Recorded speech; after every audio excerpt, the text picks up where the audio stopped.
Hi everyone, and welcome back to the fourth episode of the Tormek live sharpening class. Just like always, we're down here in our sharpening studio at the Tormek headquarters in Lindesberg, Sweden. The sun has just come out.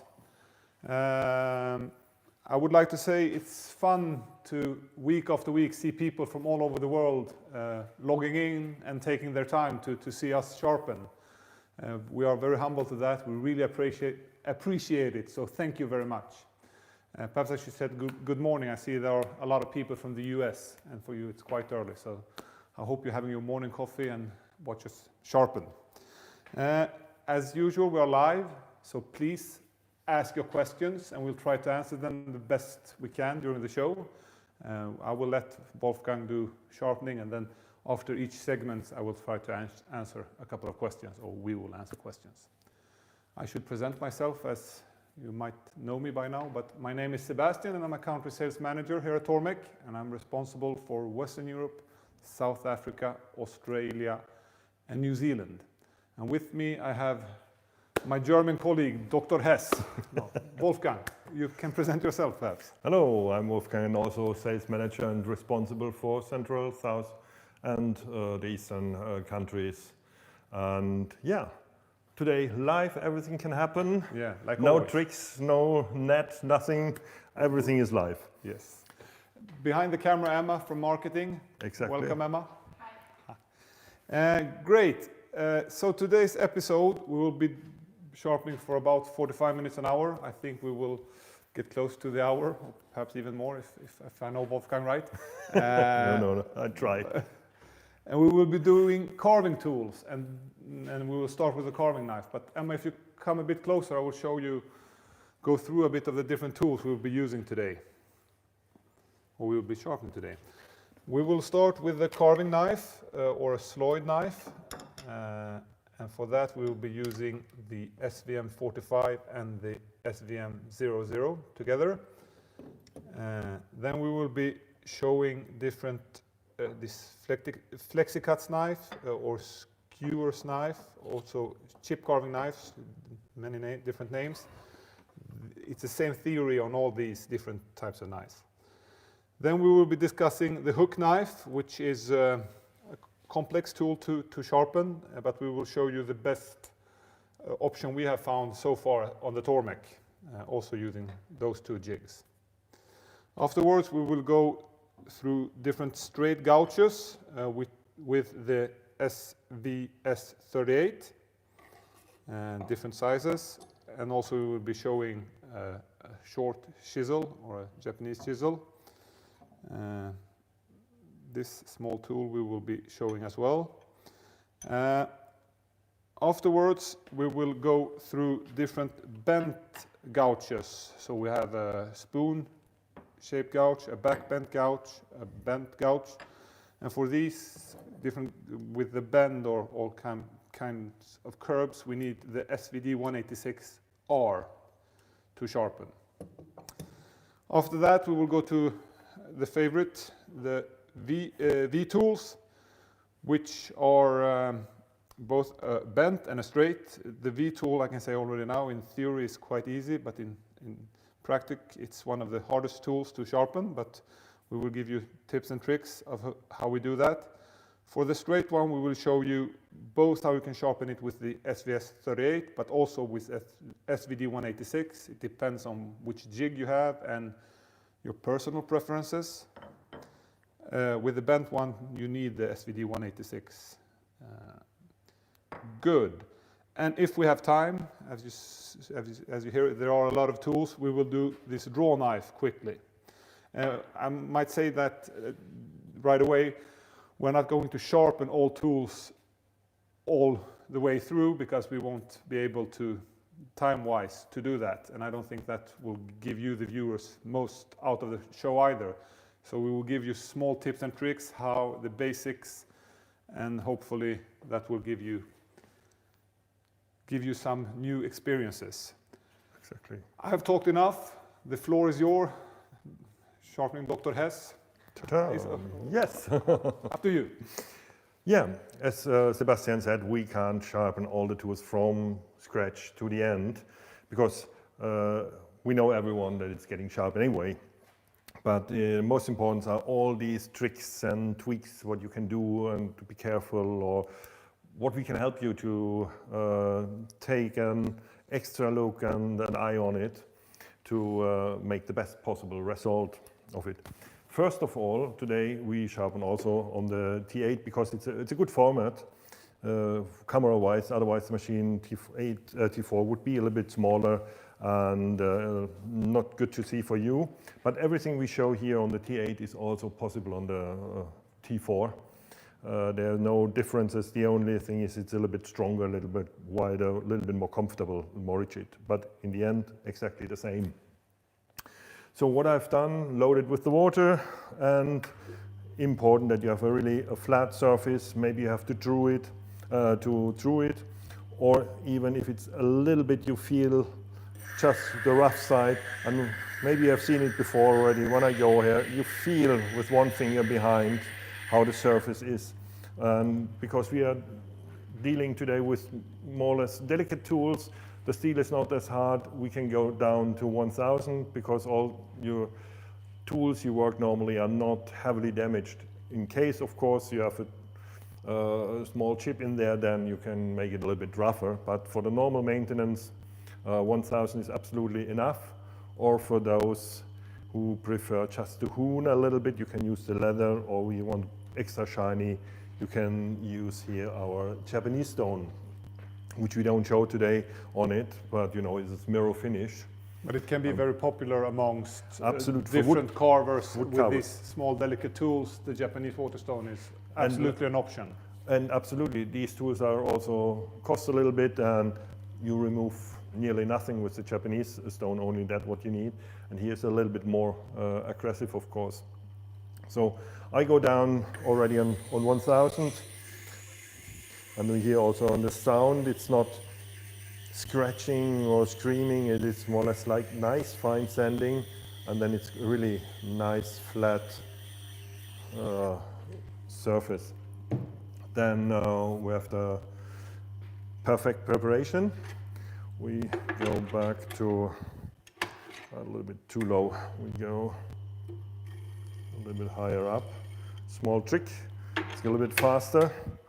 And then we use also the RB 180 because the machine about 16 kilos, quite heavy, or nearly 18 kilos of water and the stone. And why it's important to have a flat stone, I've made just a small draw here. I think Emma will see it also here. If you just think the surface of the stone, you have a curved tool, and you have a little bit radius here in, and have another tool, you will touch it only here on the side, and not sharpening really even beautiful. And you will wonder why you get these hacks if you look on the tool from above, these jacks in there. So even if it's slightly, it's easier.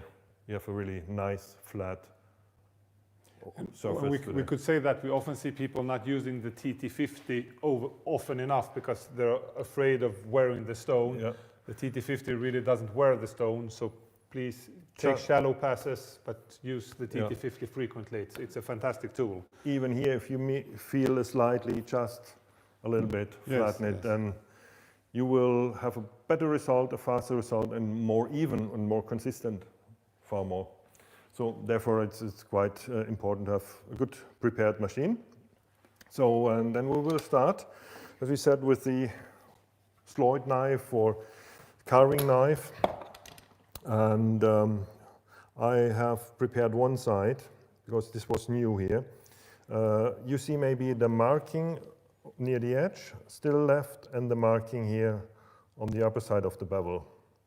And this is why when you buy them or they are new, they are totally flat grinded. And when we grind with our stone, you have a radius, you get a little bit of hollow grind.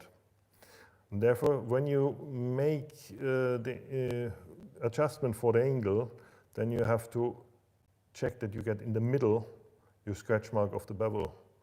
So because then you grind down evenly and don't take too much off, and then you will end up with a nice bevel. This side I have already flattened, so I will show you how to clamp it. And that is only the first time, Yep. because afterwards It's when you- always, yeah. And you need a flat surface. Put the metal piece here flat on the table or on the board, and then even not lying on the bevel, put it on the side here, on the opposite side, flat to it, and then use the highest point of the grip, because when you use it longed in and then you tighten it, then you will end up in this position, and it's a little bit uncomfortable. Same as when you go on the long side. So nicely, the highest point is the best. We are perhaps a bit quick of saying the jig's name. So that one is the SVM 00, and you need to have the SVM 45 to use it compared together with the SVM 00. So, and then you should end up completely parallel here to that. Makes the thing much easier. And then we will just grip like a knife blade, more or less parallel here to the line we have Between from the heel and the tip, you yeah, have an imaginary line. this line parallel to it. Exactly the same as we For talked knife, about yeah. in the knife show. or It's knife just program. an adapter to come a little bit longer away from the jig. This is why we use it. When you would use only the jig and will clamp the knife, you will end up and grinding already in the jig itself. So this is just get the distance. And I want to show you something here when people end up with different angles on both sides. Because this here is more or less the same thickness. It's a little bit thicker, so we have to adjust anyway a little bit. But for thicker knives, or even smaller knives, or thinner knives than the metal plate here, you should have the edge exactly in the middle, because this is centered. Then you get on both sides, without any adjustment, a perfect angle and bevel on both sides. If you have handmade knives and you would look underneath in that position here, mostly you have a little bit steel left, not the edge all the way through. And the edge, when you look, it's absolutely in the middle of the blade itself. It's fine. Sometimes handmade, they're not a little bit off center. Even industrial produced knives, I've discovered that sometimes a little bit off to the left or to the right. You don't get the same angle on both sides. You have to adjust anyway. So this is sometimes a very good tip. Just have a look on the bottom, and then you understand why it doesn't work. So then we need the Tormek edge marker. It's the easiest way to find. If you don't know the angle, I think on that knife it was 22 or so. Might be. You can use then the angle master also. If you don't know the angle, I show you how to get the angle, because you have only 5 degrees steps here, and sometimes you're in the middle, but you can easily measure with the angle way master. back. So you see, it looks not so bad actually. Just try, place it. No, far too high. We get just on the tip. You see the scratch marks. We need just a really higher. So, and all the adjustments. This is absolute vital. If you do this right, the easier it is and more precise and more beautiful. And your faster edges. also. It's And worth faster. putting extra time into the adjustments, and you will gain Yep. time in the end. So we come up, you see, now we take all the surface. So that way we know we are perfect flat on the angle. Then we have to check up a little bit here. The diameter of the stone is always good to check.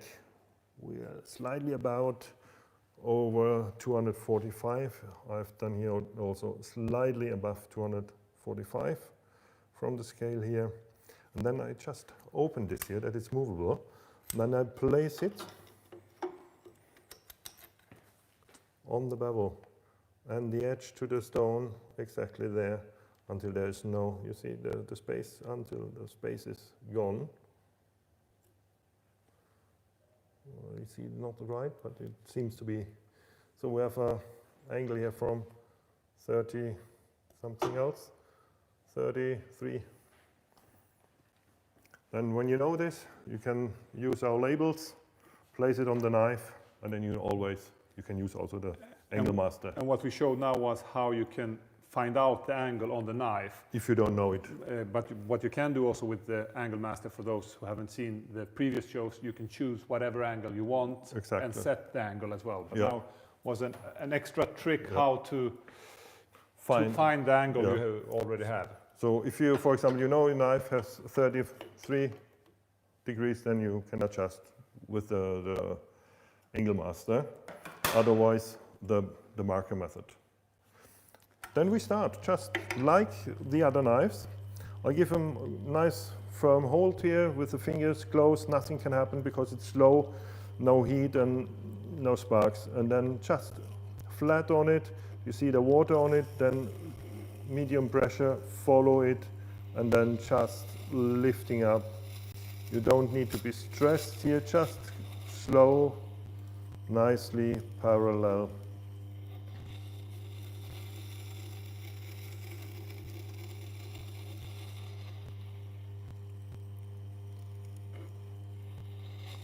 You have nicely complete control over it. A little bit on the tip. Oops. You hear also in the sound, it's quite aggressive.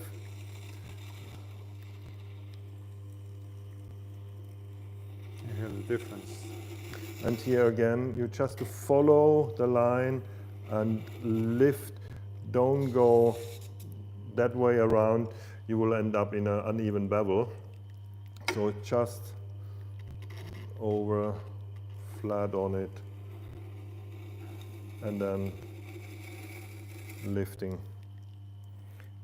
Really, everything is the same as in a regular knife. The difference is with this is that you don't center in the blade with the SVM45. Yeah. You center it in the handle, which makes it more complicated to get the perfect because on both sides. Yeah, to align exactly the edge on the center, then it's easy. But most blades are different thickness. So what I recommend often when I'm out sharpening is measure, when you don't center it in the blade, measure on both sides to make sure that, because it's very, very difficult to get it perfectly centered. So if you measure twice, once on every side, then you're sure to have the right angle on both sides. This is when I would go now on the other side.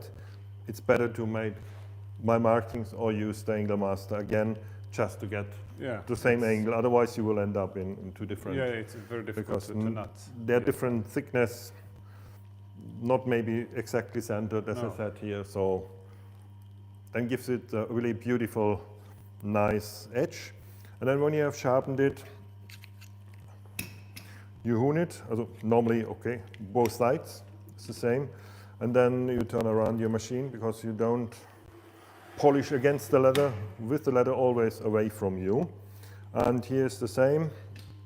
When I start here on what I've sharpened, I go from back, I have my hands on the body, good control, and then I go on the bevel. And then I feel already it's taking me, and you hear the sound, and you see small lines going there. So this is the burr, and the steel is quite hard in the center here. It's a laminated steel on these knives.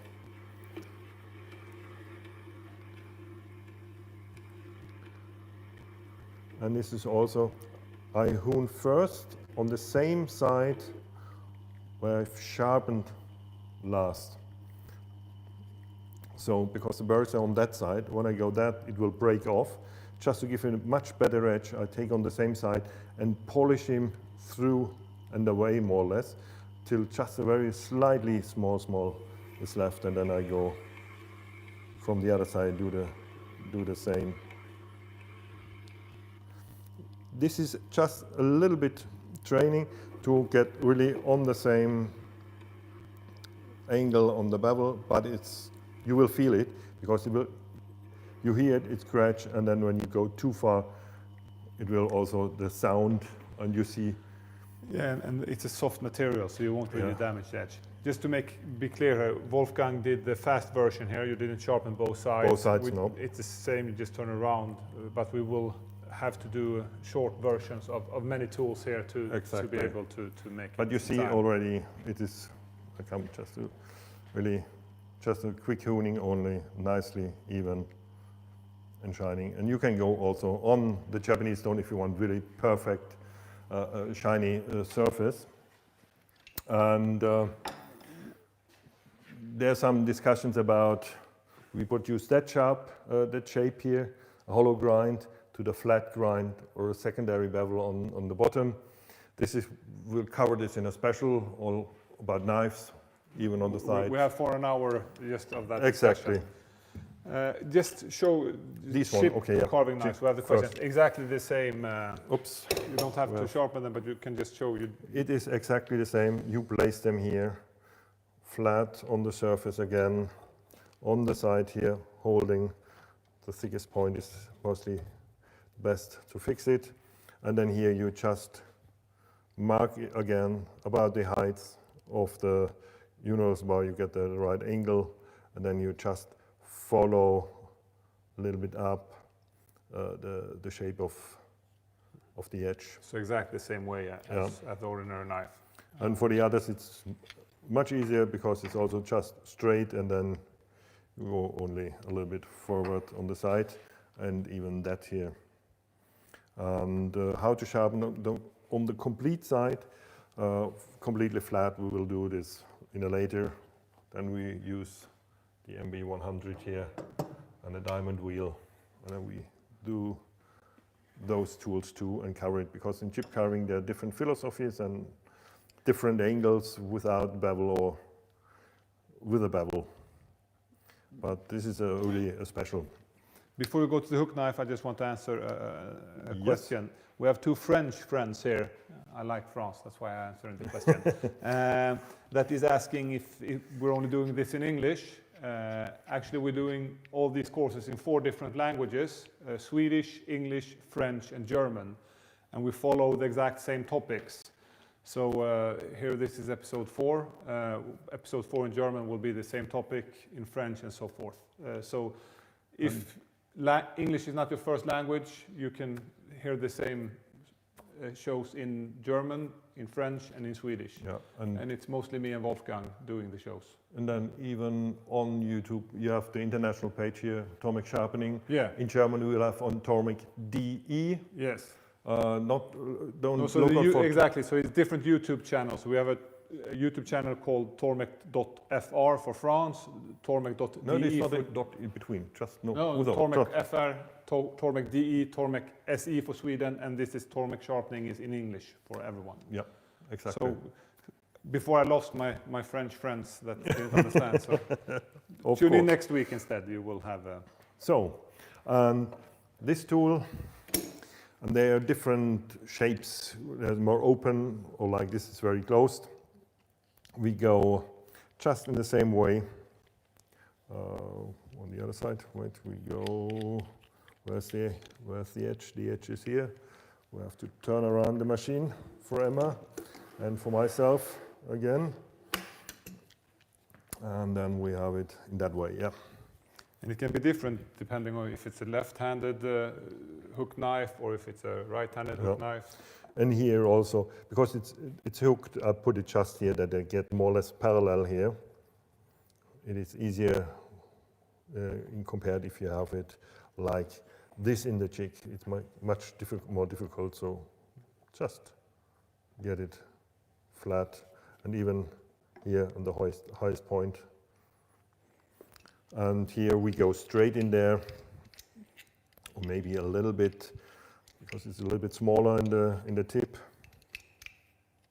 We should we perhaps can say go. that this is quite complicated. It needs a bit of training, and also we are not, I would say, as satisfied as we are with certain different tools with this technique. But still, You have to train a little we bit. have to train, and we are able to get a good sharp result that we're satisfied with. And this is also, when you sharpen, you don't need to stress. Just take it calm. Nothing can happen here.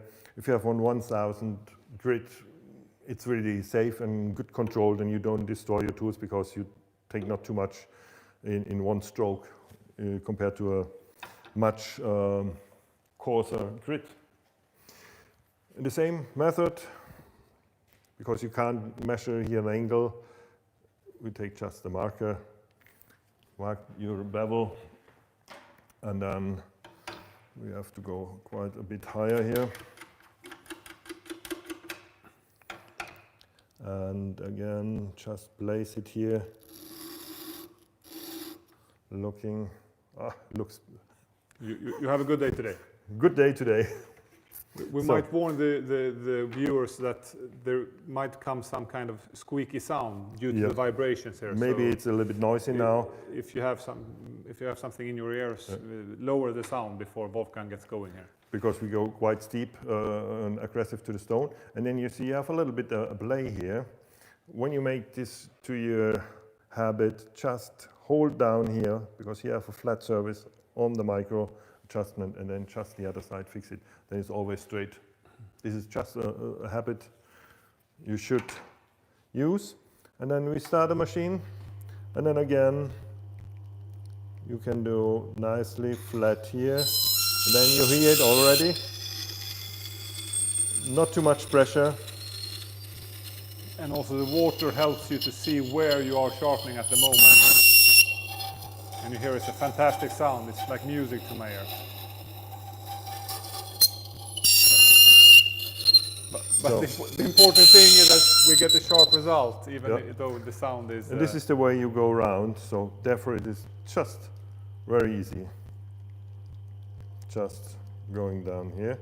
See, there was a little bit took here, there, but not here. And then you can also hold a finger in here. get to make some of the noise go away. Yeah, And to stabilize also. yeah. So this is a little bit Yeah, it's... yoga. It's sharpening yoga. Yeah, and it takes a bit of training, but it's a good way, or the best Yeah. way we have found so far. And for knives which have the bevel on the other side, you just turn around, Yeah, and do the same. do the same. Also, honing, you can hone the outside here on the honing wheel. Exactly, but not on the inside. So you can use a round wooden, from a broomstick or so, just a little bit of the paste directly on the wood, and then you can polish it on the inside and take off the burr, or very, very fine sandpaper. Or you have like an Arkansas or a Belgian stone, a small one, you can take it from the inside to get rid of the burr, then you get really nice sharp tools. This is one way. There's another freehand way, but this is, I think that demands even more training. yeah, I can just show how you take it from the other side, from here. You find here, and you have really to train, and you have good control from your body, and you put here, and then you can press on the thumb and go around. It's also a way, but it's not as even in the bevel as with the jig, of course. This is a nice thing, and this is the extreme bend. The other, especially spoon knives, they're wide open. This is just a little bit easy movement. We have a couple of questions Yeah, or discussions. of They are course. perhaps not really on this topic. It's about the Tormek knife jig and the thickness of the blade and so on. It's a complicated discussion. We don't, as I said, it would be an hour discussion with the different concavity and so on. This is also a very long discussion, so we don't have time for that. What can be said that we always look at new opportunities, and we always try to, but for 99% of all the knives, the Tormek jig makes it. Works, yeah, absolutely. Yeah. And we will have a special knife. Oh yeah, for Session. more advanced knife sessions Then further up. we will talk about different blades, what you can do to avoid it, or if you have concave or whatever shapes on it. And then we have Netik who asks, why should I change my standard stone to a diamond stone? The standard stone is very good. It depends on your use, I would say. An advantage with the diamond wheel, or there are several advantages, but you will never have to true the stone. You're always perfectly flat, which can be a huge advantage with gouges or for wood turners and so on. And also that you have diamond plating on the outside of the wheel, which makes that you can sharpen on the outside of the wheel as well. Especially then the V shape. And diamond is the hardest material we have. So for HSS steels or harder steels, no problem. They are more efficient than the original wheel. But it depends on your use. The original wheel is fantastic for many uses. But and the comfort, if you have to change between a lot of the stones and diamond, the diameter is different, then you have to adjust. With the diamond wheel, it's always the same. You don't have to true. There are some convenient points there too, but especially when we talk about these tools, I would recommend, if you have a good maintenance of your tools, the DE, the extra fine with 1200 grit is absolute enough, and the 600 is for more or less for these tools if you need really to grind a little bit of it. Yeah. But just maintaining. We can also give a tip about episode 3 that is here on our YouTube. We discuss more the different wheels, so you can look at that as well. Exactly. Gouges, I think. Yes. We just keep talking and we have a lot of tools left. And now half an hour already here, we have still left. Yeah. But this is quite easy, this is the same ones. We use now the SVS 38, that means you can mount your tools up to a width of 38 millimeters. And the difference is only in the shape, in the size, and to clamp always from that way, that you have to the stone the shorter part. On that you see there's just the pattern, but here the Tormek, the logo and the number to the stone. And the small tools is no problem to clamp it from that side. Sometimes I have a little bit cone-shaped ones which are wider, you don't get it in, but mostly you get it from that way. This is okay now blocked because it's in, but then you can go through the handle. And then if you have much bigger ones, then we have the SVS 50 you can use. So I turn around the machine for myself again. So then we go a little bit, more inside. So to find that angle, if you don't know it, again, our famous edge marker. Just blacken the edge. And it's not only to find the angle. If you mark all the bevel, you see exactly where you have sharpened and where you have not sharpened, so that you are really even and take all the material. It gives you instant feedback on your sharpening. Yeah, and here the tool is rounded underneath, so it's very good because the shape is also round, because if it would be flat, then you will have flat here and then rounded on these sides. Then you should take the SVD 186R, because you turn here and this is smooth and round. This is also, keep in mind, if they're flat here, maybe you go a little bit further where they're rounded, because then you have the movement. And then this is fixed that you can't move this here between, and then just move that. Don't give the pressure from behind, because then you will lift it up here. Pressure you control always here with your fingers, because you have a better feeling here, and here is just the movement. So to find the angle, if Emma comes from the side, I prefer to be a little bit more inside of the machine, even in the position upwards or outwards. It's much easier to adjust than you do from the outside to inside. It's sometimes a little bit rough to find. I go more or less by eye. first you get the main direction and then the small adjustments. I see there's a little bit light between, and this is also light. It's a good advantage to have a good light when you sharpen, especially the small tools. And then I go just again here, and then you see I got a little bit and very lightly touched here, but this is it's just a fraction of a degree going out here. So this is really nice to see just slightly more. So that means you really remove very little material, only that what you need. And like always, take your time to get the settings right. You will gain that time in the end. Exactly.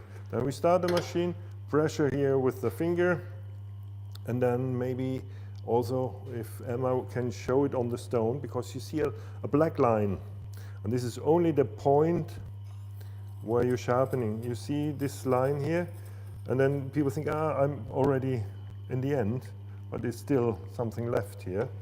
And then you see also really nicely touched in one go.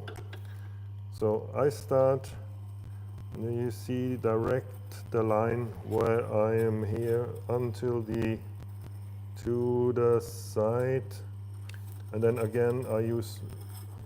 Also see how close Wolfgang is to the bevel with his finger. That's where he puts the pressure, and that's where he controls the tool. And that is something I see many people putting pressure from the handle, or not being afraid to be close to the bevel. But the closer you are, the better control you have. When people stand here afraid, or like this, it's very difficult. As closer you stand behind the machine, the better you can control. And like Emma now, we have a little bit light on the camera. This is perfect if you have a light source exactly in that position from the front. And that's it. Just slightly here in the edge. This is, you see, you come out always down here. And then also maintain the shape. Some tools are straight. Sometimes you want to have a little bit slightly rounded edges. Then you have just go a little bit more on the side. Maintain the shape. Because when you sharpen too much in the middle, you will end up in a tool like that. And then you have the edges looking forward.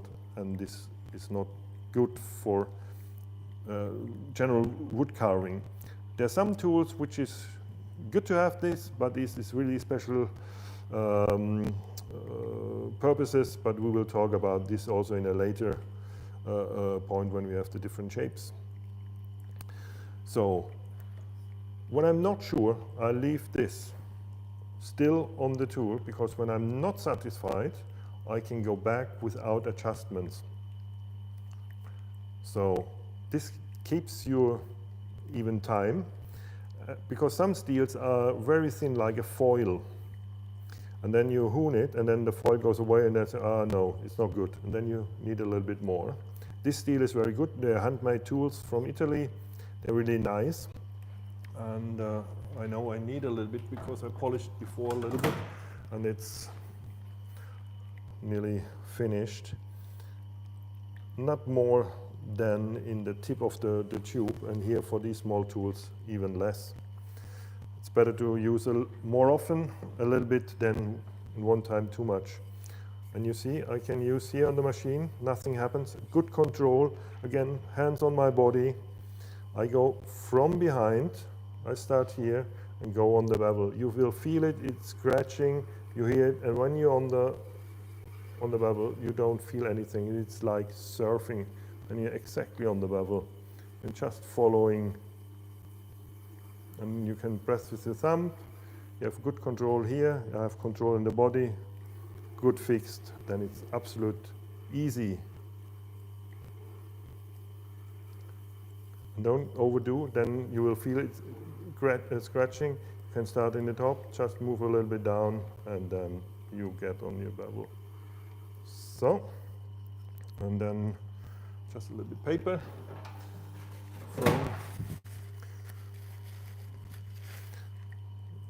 You see, and if you want it much more polished, you can polish more, or you use a Japanese stone. and then you don't get all the small traces. And again, I sharpened on that side, so the burr is on that side.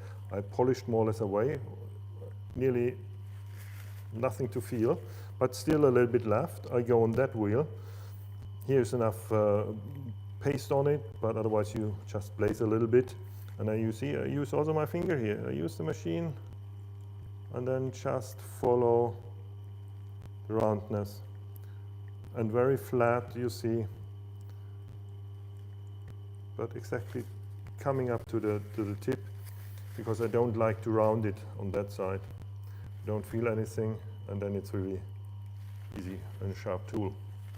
So I would like to give a small shout out to the SVS 38. It's really a nice jig. It's very simple, not expensive, but really versatile and user friendly. It's really, you need this tool mostly for all the straight wood carving tools. For all shapes. But it's very easy to set. You're fixed on the bar. It's really a good small jig. Exactly, and then most people ask why we do the horizontal position, not the vertical position, because this steel is quite soft, tends to give a soft burr. It's easily to and it's a little bit bigger. Of course, we take the material from behind to the front, but it's easier to polish. This is too aggressive, and the burr is getting quite rough and takes too much material. Yeah, and exactly. And when you have these small tools, it's not much material you want to remove. Then it's better to be more gentle with them. And the pressure you can control easier from that side, because the tendency is away. Here's the tendency automatically to draw to the stone. Yeah. You get more pressure, quite steep and aggressive. You will take out more the small sharpening particles. And it's also more aggressive, so you get much finer on that side. Exactly. So this is why we use it from the horizontal position. The same is for these tools, exactly the same. You just blacken it and then just really follow. Most people are afraid and they don't sharpen all the way through. Really follow and see where the line and the water guides you perfectly. Great. This is just a smaller one, it's the same. Then chisels with one bevel here. You can use it in the SE77, but even wood carving chisel, I don't have, sorry, no, not one here, but sometimes both sides have a bevel. It's easy in here, then you turn around and do the same. But what I do, because when you have measured once the angle, and then you don't, when you turn around it in there, you have to measure again. What I do with a pen, make a marking more or less here on the outside really, then it's easy to find. So you have the same position. Protrusion on both exactly. sides. Or you know, you have in centimeters, and this was made in 15 degrees, you can use the angle master like on the normal bevel when you use the SE77 in the same method. And also an advantage with this is that you, with short Japanese chisels, for example, they won't fit in the SE77 when they're really mostly but here you have the handle already here. They're quite short. You can do there beautifully. Great. I know we have a lot to talk about still, so we move on. We move on. This one, the smaller tools, you can do there too. Wood carving, very small ones, the U-shaped ones. It's better to do them in here, because when you go with that round, you will end up not in a nicely perfect shape. And there's the turning point, the center here, much more central. And this is like told you before, it is flat. When you lie on the support, it will stop. It's not a nice, soft and smooth rounding. So this I will do here too. But the thin ones, straight ones, absolutely no problem. So we change jig to the SVD 186 and we go for the bent gouges. Yeah. If you have an old one without this screw, or an older one, 185, it's just 25 millimeters. Now we have 36 millimeters, and you need an Allen key. Here we have clicker function. It's much easier, and this is quite a good thing. What I will show you later. What we use for some, especially wee tools, or mainly for the wee tools, or kiridashi knives and so on. So with these tools, we have one problem. We have a spoon-shaped, a back. Oh, spoon-shaped is like this. This is a band, and then we have a back-shaped again. Exactly the same. We start with the easy one. Even here, you see a fingernail shape, not absolutely straight. And then we just clamp it here. Then we prepare already with the marker the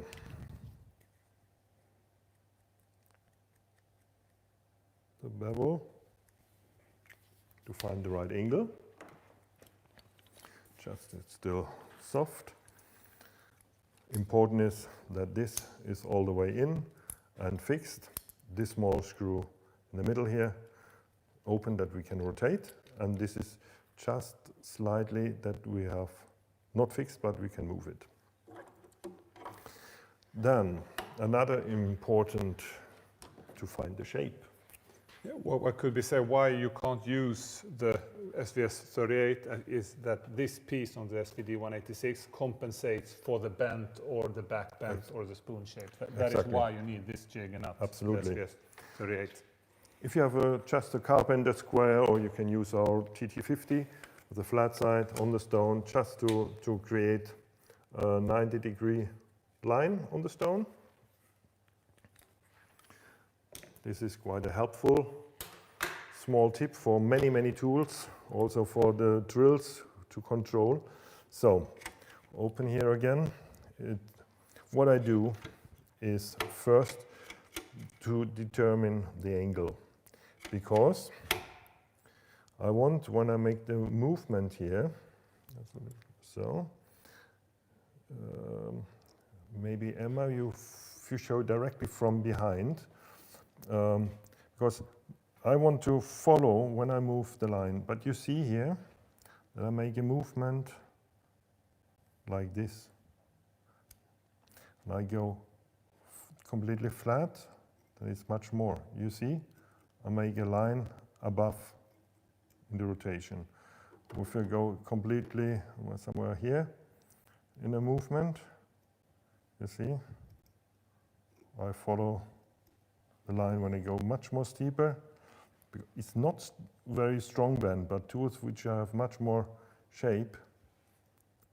The important thing is to make sure when you sharpen that you follow that straight line. And then we fix it. And then we go just with the distance to get the right angle that we just get. And here we use the marker method. You can also measure with the Angle Master, but we recommend often the marker method. It's much easier and quicker. So nicely along the line. So we are quite close here, and we are looking also slightly back. And this is the most common mistake we see people do. They set the right. We got the tip a little bit more off the stone.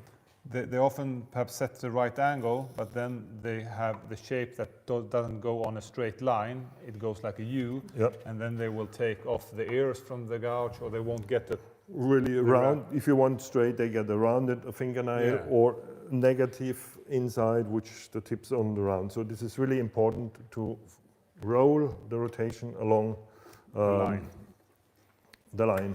So, and then just again, pressure here with your thumb here. The steels are so soft here, there's not, you see a little bit of black line, it's from the pen. And then we use also complete.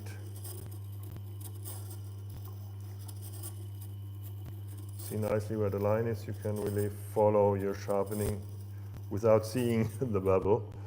And then just, you see, only the tips a little bit more. It looks like you are there, but it's a little bit more in the bending. Great. I think we don't have time to sharpen all the way through, yeah. No, so I think we have to move on to Yeah, next and then tool. same Honing is Honing. exactly the same.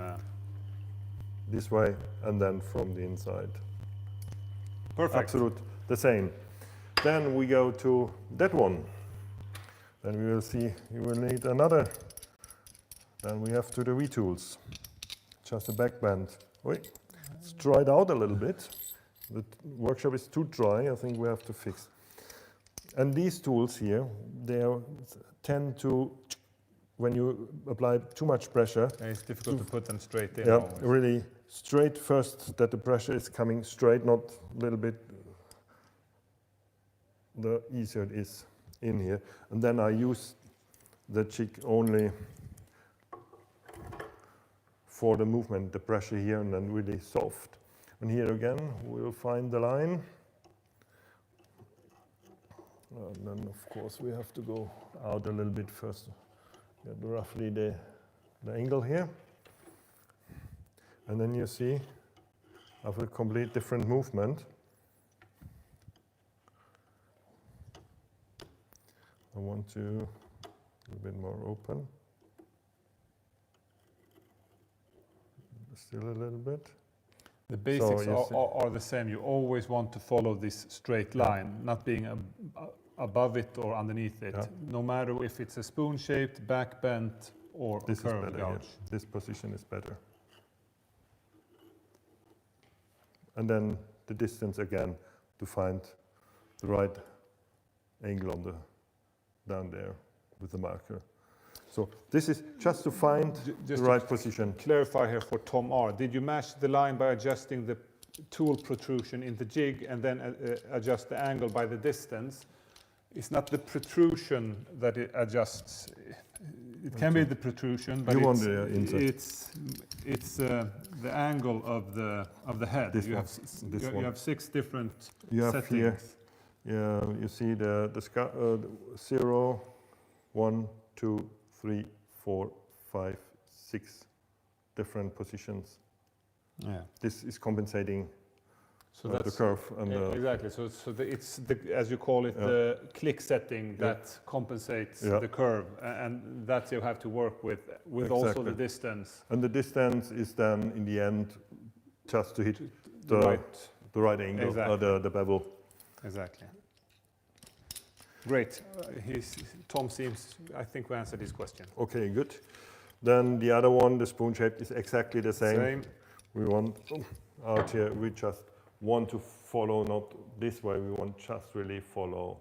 Yeah. The straight line, the line. same way. Yeah. Now, Everyone's favorite tool. No, it's as I said, theory easy. In practice, it's more complicated.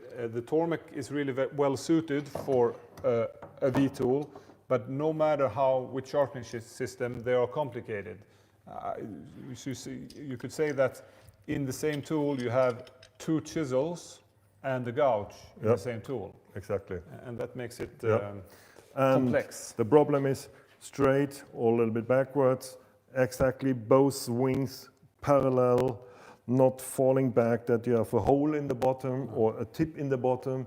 And when we are out and demonstrating in house shows and in-house shows and open houses, the people come mostly with a handful. Can you sharpen them? I don't know how. They buy always new ones, very small ones, big ones. We have the big ones because it's easier to see here. This one is just And now we again, show, just so we're clear, we're showing the technique first for the straight V tool with the SVS 38. yeah, exactly. You can use also for the straight ones the SVD 186, or with the straight one if you don't have any bend ones.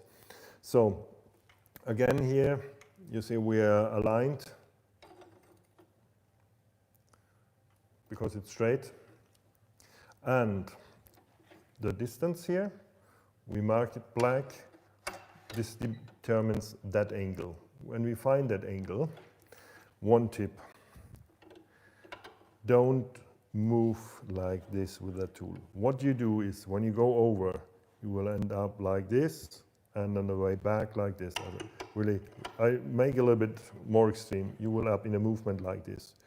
So your bevel will get this shape. You will get a hole here, and the wing is going on the back side. So what we do, a good light in the position where Emma stands in the front of the machine, also this what you see, there's the light. Then we go, now the English is not, of course not perfect, but the principle is we press parallel here, and here I just hold and fix it and lift it up and use the complete stone in that way. And when you have a good light and you look from that side, you will really see where you are sharpening, if you have to adjust a little bit, slightly a little bit in that or in that position. Because what we want is that you really parallel come in. If you have a damaged V-tool, what you do, and this is also for the gouges, it's the same thing. You have a damaged, don't try to fix it. You have any way to sharpen all the way or grind in that way, everything on the material off until the new fine material. And this is in the easiest way when you do it from that position, a little bit closer to the stone, underneath, because the rotation is up, so we get anyway pressed up, and then in a 90 degrees, not like this, really, or not like this, in 90 degrees on the stone, and cut everything off. And then you get so-called silver line. And when you, through sharpening, messing it up, just start from scratch. Don't try to fix it. It's easy, you're trying to compensate. If you have taken too much on one side, you try to take more on the other side, you will only get stuck in a jungle, and you won't get out. It's better to cut off. Yes, start over, make everything straight. The silver line, so everyone, if you explain your silver line. Silver line is this: when you cut the tool, like the gouge here, then you see in the really the material as a surface, like here. This is the inside. This would be the silver line, and then if we want to sharpen here, you see a little bit thicker, here's a little bit thinner. That means I have to put more pressure on the outside when you sharpen to get really this, like here, parallel to the bevel, to the edge. This is what we do in that way. And then when we see it is good, nicely parallel, what I do, I go over, and you see you have the profile leather honing wheels, because then you can get with the tip nicely in. I take it off, because sometimes it's very thin, and it looks good, and then you see, oh no, there's a little bit of hole, then you have to sharpen a little bit more. If it's fine, you go on the other side, do exactly the same. When this both is perfect, the two chisels, then you will end up with a small, tiny, when you look straight on it, a small, tiny silver dot in the bottom. This is like here, because you sharpen to a tip really sharp, but the inside is a little bit rounded. So what I do then, and this is really the tricky part where you have really, as all the sharpening here with the V-tool, the more you control, the better is the result, because what's gone, it's gone, and you start again. So when you have sharpened both sides, I go here and really look with very, very little pressure, make just this movement to round it off, to get rid of this little tiny dot, because then you come really like here, it's absolute perfect, straight, nicely. Then you get the rounded bottom and a perfect tip. In the end, sometimes the heel is in the way. You want to get, because you want, when you carve a little bit deeper, then this blocks here. When you have finished, everything is okay, you have honed it, everything is good and fine, then I go, because then I need this position not any longer, otherwise you have to find the right angle again, and this is a little bit of pain.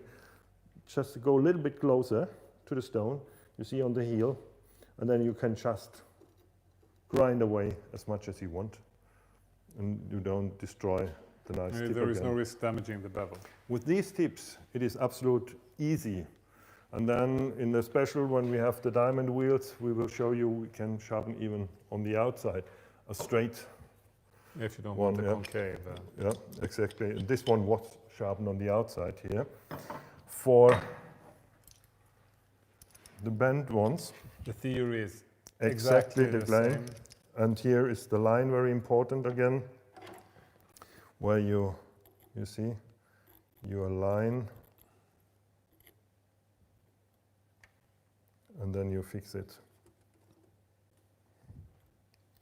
So, and I've done this on, and then yeah, of course, with the marker you blacken it and find through the distance again the bevel, and then fix it, and then you find again for this side, for the other side exactly the same, and then when you're done, the bottom.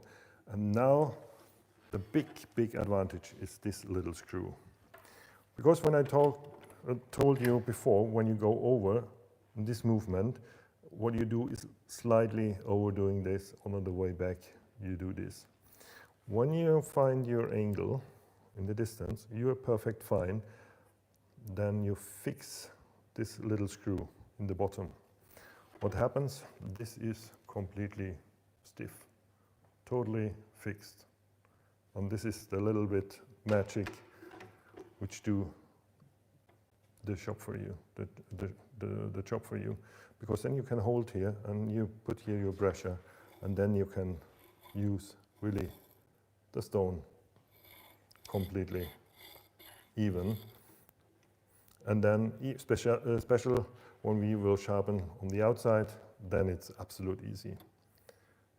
And then you see, it was beginning here, different facets, rounded, and I've done just this side. You see, it's one parallel, nice bevel,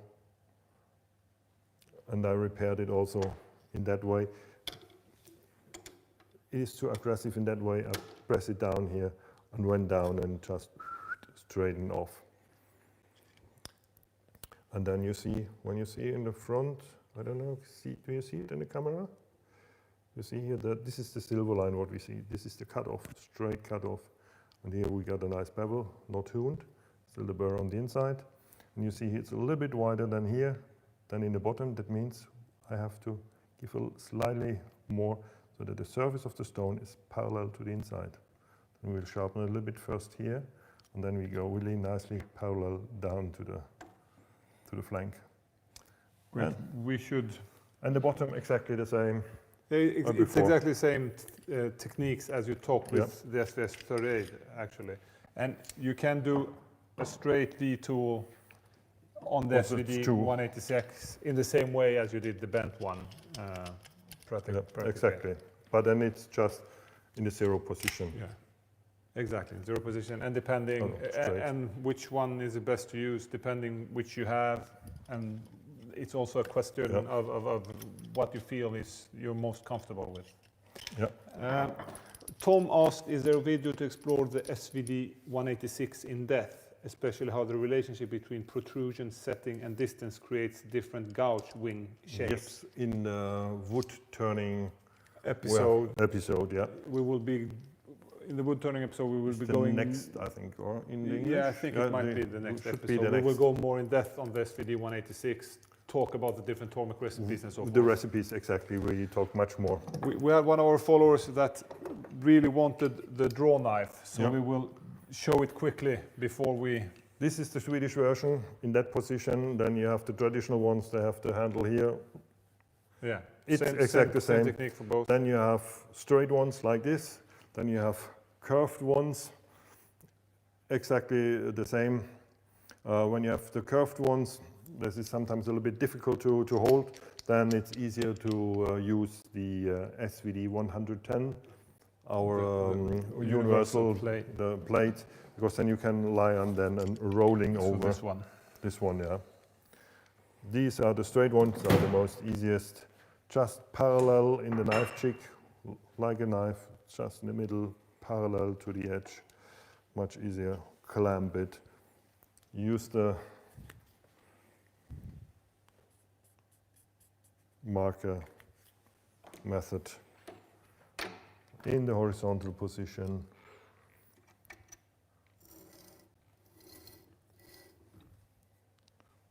A little bit more out. Well, in there, but it's exactly a little bit more out like this. Also, when, for example, some if they are bent like this, the handle might touch the honing wheel, then you can just easily remove the honing wheel Exactly. and sharpen without the honing wheel. And then just start the machine, hold it, because you're fixed, and then nicely not bend 90 degrees to it. And then you can use also here, hold, but I prefer to draw it up. The more you draw a little bit upwards, then you automatically and nicely parallel. Sometimes in a workshop, when a little bit too outside, a little bit more in to get the bevel. Sometimes when it's a little bit dirt or it's moist in the workshop, or you have some dust from sharpening here, just clean it off. Use a little bit WD-40 or from a candle, just a little bit of wax on it, then it slides very easy. Then you don't get these rugged movements. That's it. So Great. easy. We're past the time, but I know you're a big passionate about sharpening, and we tend to almost now we got we tend to often take our time, but it's great. You're really passionate, and we talked about a lot of details. I hope it helped people out there. It's always a lot of tools, a lot of tips and tricks. Me and Wolfgang, we have had fun as usual. I hope you guys at home have had fun as well, and hopefully you learned something as well. Would be the perfect combination. Yeah. Thank you, Wolfgang. Thank you, Sèbastien. Thank you, Emma. Remember to follow us on YouTube. Please comment what you thought about the episode, what you want to see more or less about. If you have questions you feel you come up with afterwards, or you haven't got them answered, please comment, and we will answer them in writing. Thank you for watching. Stay safe, stay sharp, and until next time. Thank you. See you. Bye.